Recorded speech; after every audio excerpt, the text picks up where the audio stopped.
is if my Republican colleagues had a so-called smoking gun, they would have presented it by now and would have talked about it nonstop. Can the gentlelady read a bank statement, an email, a text message? Are you asking her to yield, reclaiming Mr. my Chairman? time? Thank you. Reclaiming my time. Instead, we're sitting here with no fact witnesses and no evidence in this sham so-called impeachment to distract from their inability to fulfill their basic duty to fund and run our government. Republicans know the American people don't want their shutdown. So instead, the Republicans on this committee are attempting to divert and distract the American people's attention by spending taxpayer dollars on this sham impeachment hearing 2 days before they shut the government down in hopes that the media, and I don't just mean Fox News, will fall for their scheme and give more airtime to the lies being told on this committee today than the real life impact their shutdown will have on even their own constituents' lives.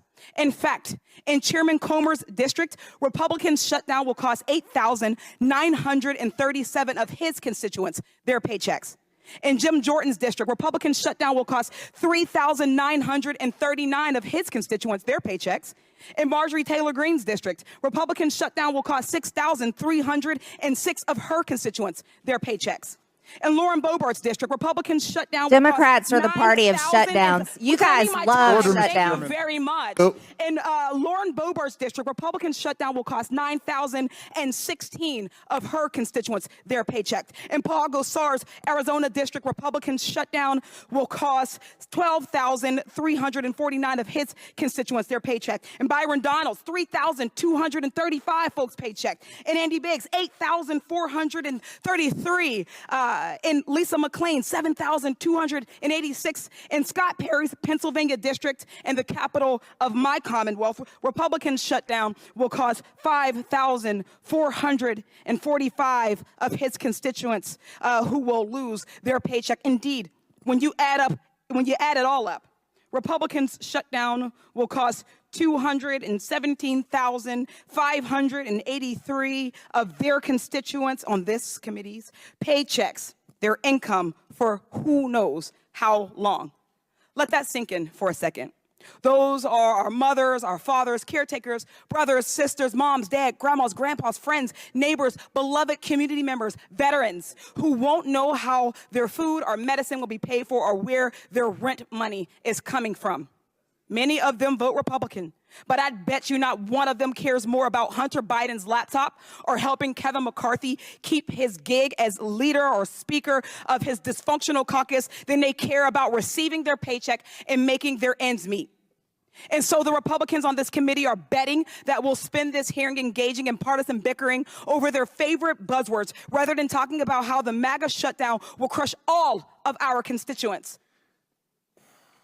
To be honest, I don't quite care about private citizen Hunter, whom the proper authorities are dealing with, or the cable news culture war distractions. I care about the 7 million babies, children, mothers across this country who after Sunday will lose access to food and formula, over 10,000 in my district alone. I care about 300,000 families of 20,000 veterans who after Sunday could face eviction from their homes. Rare diseases and cancer patients whose experimental trials will be delayed for months.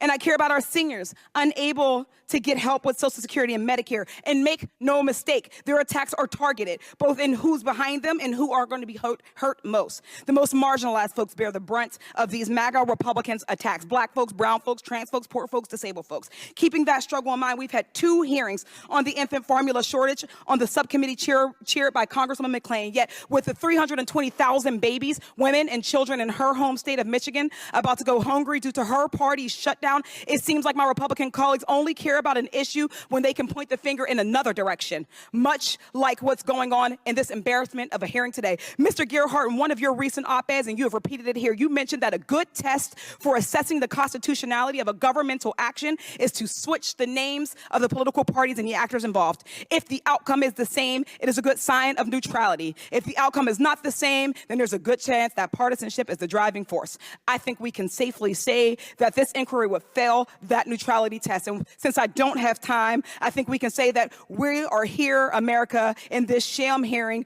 prioritizing the political needs of the Republican Party, pushing a lie for Donald Trump as you go hungry and you lose your homes. Shameful.